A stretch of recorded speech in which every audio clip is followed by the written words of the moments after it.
Mirë se erdhët miq në Të jetosh besimin.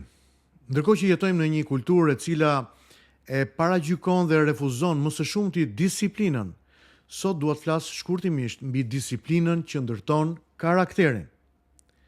Bibla thotë që Zoti disiplinon atë që do. Pra disiplina shpesh na frikson sepse e lidhi me dhimbjen.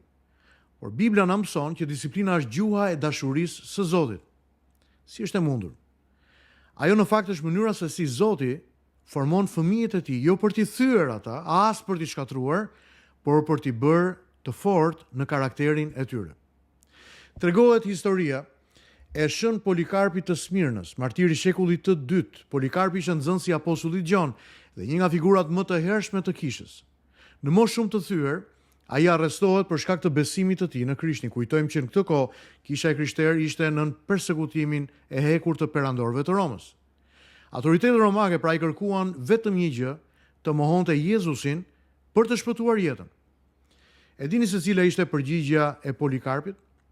86 vjet i kam shërbyer Krishtit dhe ai nuk më ka bërë asnjë të keqe.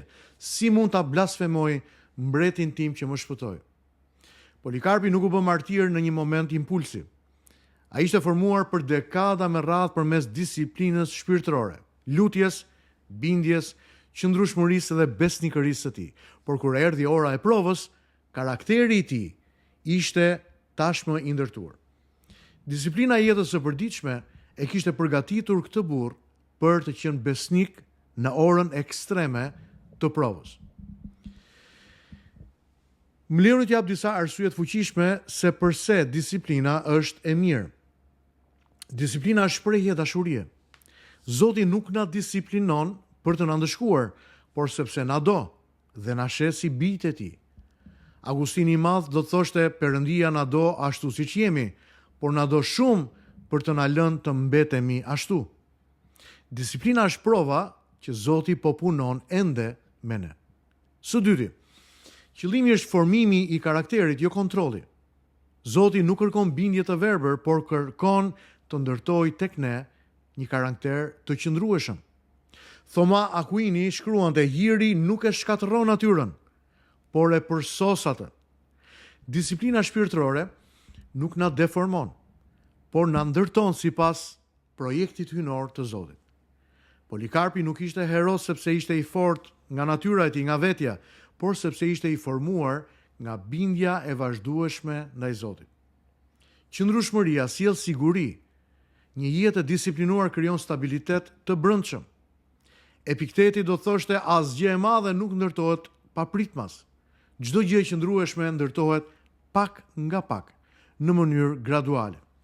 Besnikëria e përditshme krijon forcë në përballje me betejat e mëdha. Pyetjet për sot janë të thjeshta, por sfiduese. Apo e sheh disiplinën e Zotit si barr, apo si dhuratë? Apo e lejon Zotin të formojë nëpërmjet vështirësive, korrigjimit dhe pritjeve? Apo ndërton sot karakterin që do të mbajë nesër? Miq, martirët nuk lindën në çastin e provës. Ata u formuan në heshtje, në bindje, në lutje, në studimin e përditshëm të Biblës. Besnikëria e madhe lind nga bindja e vogël, por një bindje e vazhdueshme. Disiplina që vjen nga dashuria nuk duhet prodhoj frikë, por guxim. Nuk prodhon skllavëri, por liri shpirtërore. Nuk prodhon thyerje, por shenjë të ri. Le ti lutemi Zotit së bashku. Atë qellor, të falenderoj që ti më disiplinon sepse më do, ti më ndreq. Më jep një zemër të bindur dhe të përulur, një mendje të hapur për korrigjimin tënd dhe një vullnet të fortë për të ecur në rrugën tënde. Më formo sot në gjërat e vogla që të jem besik nesër në gjërat më të mëdha.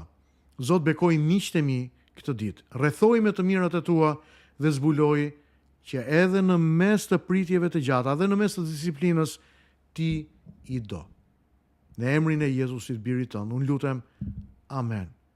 Zoti ju bekoft miq, mezi pres ju takoj sërish nesër në meditimin e ditës.